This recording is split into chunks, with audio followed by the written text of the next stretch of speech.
So yan na nga po, may good news na po tayo ngayon, no? Meron po tayong legit source, ayan, legit source guys na meron na pong Jomcar ngayong araw na to, yung part 108. Ayan. Alam kong marami sa inyo ang excited na, yung iba ay medyo naiinis na kasi tanong ng tanong kung kailan nga ba talaga nila mapanood ang part 108.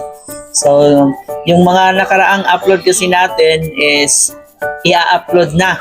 Pero parang nagkaroon ng problema. So, syempre, kailangan talaga yan ng magandang editing. Diba? So, para mas maganda yung mapanood natin na Jomcar Part 108. So, hintay-hintay muna tayo. No?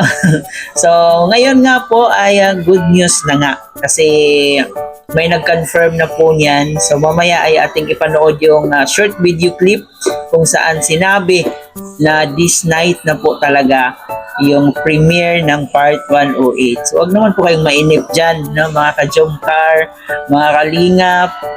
Yung iba parang galit na galit, gusto nang manakit kasi miss na raw nila talaga yung Jomcar. Anyway, bago tayo magpatuloy sa ating topic, shoutout muna tayo sa ating ama ng Kalingap, Kuya Bal Santos Matubang, Ate Edna Vlog in Kalingap Prab. Supportahan po natin ang mga T-Boys, Kalingap Partners, mga charity vloggers sa Pilipinas sa tumutulong sa ating mga kababayang mahihirap. Huwag nating kalimutan. At syempre yung mga kasama nating Kalingap Reactors, supportahan po natin. Yung mga Keyboys, Kalingap Partners, supportahan natin. Lahat po ng mga under Kalingap na mga vloggers. Ayan, wag nating biguin sila. Suportahan natin ang kanilang mga advocacy. At syempre guys, ito po yung lingkod, Chloe TV. Baka naman hindi pa kayo nakapag-subscribe. Paki-subscribe po ang ating channel.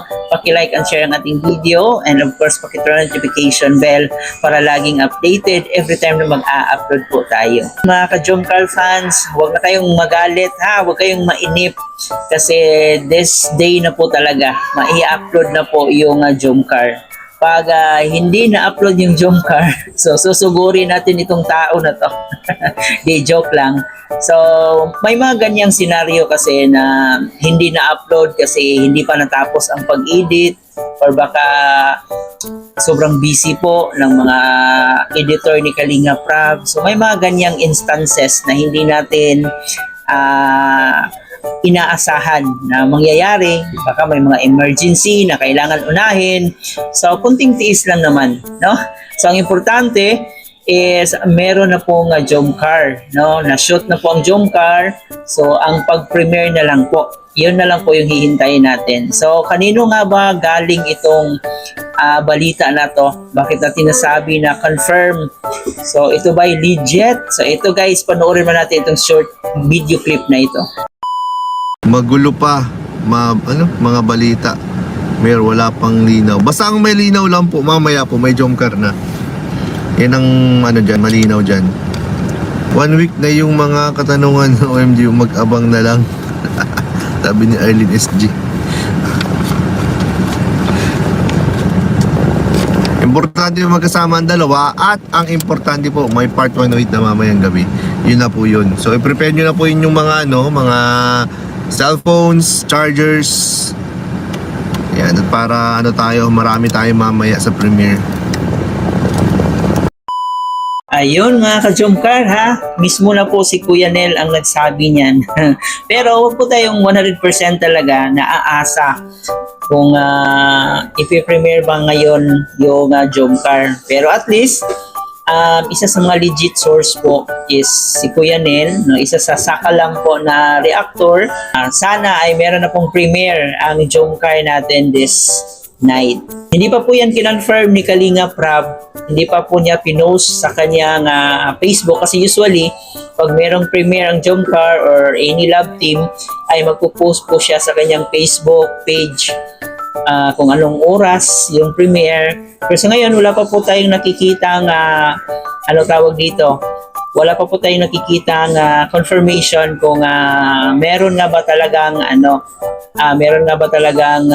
Jomcar Part 108 ngayon. Pero aasahan natin yan kasi sinabi po mismo ni Kuya Nel na meron po ngayong premiere sa Part 108 ng Jomcar. Hindi naman siguro magsasabi si Kuya Nel kung hindi totoo yung sinabi niya, di ba? So at least kahit pa paano guys, no, may hinihintay na tayo. No? Medyo matagal-tagal na rin yung paghihintay natin eh. Mga ilang months na ba nung last upload nung part 107, di ba? So at least ngayon ay meron na tayong hihintayin part 108. Kaya sa mga ka-Jomcar natin dyan, huwag po kayong mainip, huwag po kayong mainis. So instead na mag-demand po tayo, so intindihin po natin kasi hindi naman po lahat ay nakapokus lang sa Jomcar. Marami rin pong ini-edit yung editor ni Kalinga Prab. Para mas maganda yung outcome ng serye ng Jomcar, so mas mabuti talaga na maganda yung pagka-edit kasi dyan natin mapifeel yung moment nilang dalawa eh. Lala sa mga background music. So while naghihintay pa tayo sa part 108, so panoorin na muna natin yung upload ni Carla Bells, no, yung bagong niyang upload sa pag-update niya sa kanyang bahay. At si Papa Joms naman, so panoorin rin po natin ang kanyang bagong upload, no, habang naghihintay tayo sa premiere. At saka yun, sabi ni Kuya Nel dito ay ihanda niyo po yung mga charger niyo, baka kasi malubat kayo while nag-premiere yung Jomcar. So abangan po natin lahat yan, no? Para marami po tayo doon sa premiere ng Jomcar. So abang-abang po tayong lahat. So ayan guys, no? I-ready po nyo lahat kasi may kutob talaga ako. Natutuo yung sinabi ni Kuya Nel na ngayong gabi na po mapanood natin ang premiere ng Jomcar. Alam pong marami talaga ang naghihintay. Marami ang naghihintay dito kasi medyo matagal-tagal na rin natin hindi nakita yung Jomcar. Since naghihintay pa tayo, ay pag-usapan rin po natin guys yung bagong upload ni Carla Bells kung saan meron siyang konting update dun sa bahay niya. And sobrang ganda ng bahay ni Carla. Kahit walang second floor, so ang ganda, no? Sino kaya ang nagplano? So maganda yung paggagawa ng bahay niya. Kitang-kita natin kung gaano ka-excited talaga si Carla sa kanyang bagong bahay. So dugot pawis rin yung puhunan ni Carla dito. Kaya nakaka-proud lang na yung isang Carla Bells ngayon nakapagpatay na siya ng kanyang sariling bahay, di ba? Talagang pinaghirapan, pinag-ipunan ni Carla ito. So sa mga ka-Jomcar dyan, syempre ating imaraton yung upload ni Carla para kunting tulong dito sa kanyang pinapatayong bahay.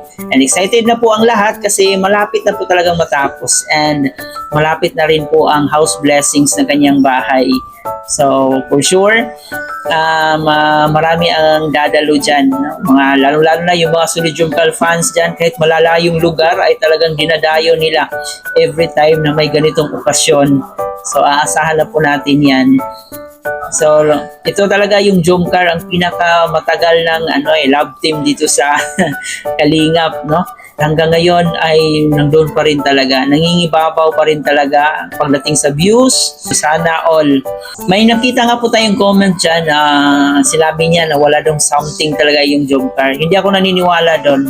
No, hindi ako naniniwala doon sa sinabi niya kasi tayo na gumagawa ng reaction, no? Naoobserbahan kasi natin yung galaw, yung kilos ng mag-agum kung merong something or wala talaga. So, para sa akin, nakikita ko talaga na merong something talaga sa Jomcar. Hindi na po ako naniniwala na for vlog lang yung Jomcar. Talagang for real life na po talaga ang Jomcar. No? So, yun po ang totoo dyan. So, yun guys, uulitin po natin. Meron pong Jomcar ngayong araw na to. So, pag walang Jomcar, ay susugurin natin si Kuya Nel. So, meron yan, no? Alam natin si Kuya Nel, isang sakalam po yan na reactor ng Jomcar. Isang mabuting kuya at isang mabuting kaibigan dito sa Jomcar. Kaya, hindi yan magsasabi ng hindi totoo. So, pawang katotohanan lang yung mga sinasabi ni Kuya Nel. So, yan lang muna guys ang ating update sa araw na ito. Huwag kalimutan mag-comment dyan sa ating comment section. Paki-like and share na ng ating video para mas recommend pa tayo na YouTube. Once again, ito po yung host na si Glory TV. Thank you for watching.